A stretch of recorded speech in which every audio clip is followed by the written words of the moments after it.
ఇప్పుడు తెలంగాణ ఎన్నికల సందర్భంగా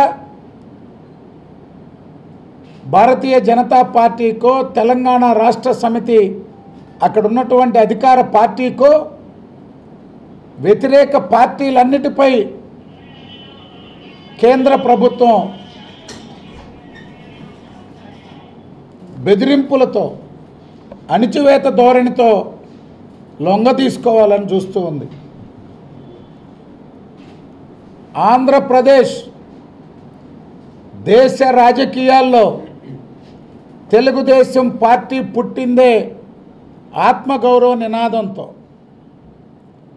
తెలుగుదేశం పార్టీ పుట్టింది కేంద్ర ప్రభుత్వాలు అనుసరిస్తున్నటువంటి వైఖరులకి, రాష్ట్ర రాజకీయాల్లో ఉన్నటువంటి పరిస్థితులు, తెలుగువాడి ఆత్మగౌరవ నినాదంతో తెలుగుదేశం పార్టీ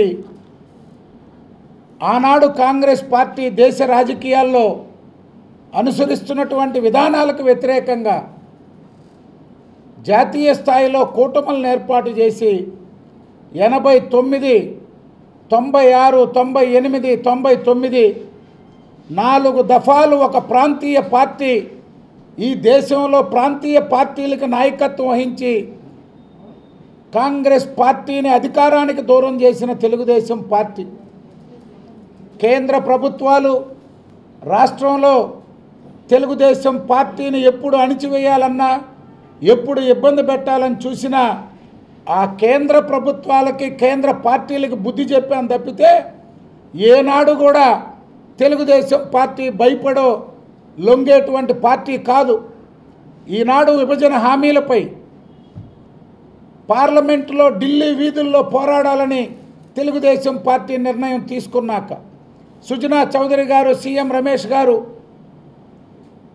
అశోక్ గజపతి రాజు గారి నాయకత్వంలో దేశంలో ఉండే రాజకీయ పార్టీలన్నిటిని కలవాలా, ఏకం చెయ్యాలా, ఉద్యమం చెయ్యాలని నిర్ణయం తీసుకున్నాక ఈ దాడులు జరుగుతున్నాయని చూస్తూ ఉన్నాం. ముఖ్యమంత్రి గారు గడిచిన 2 మాసాలుగా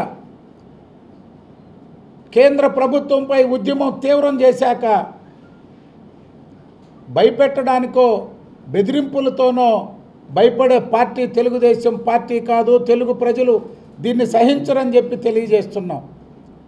కేంద్ర ప్రభుత్వం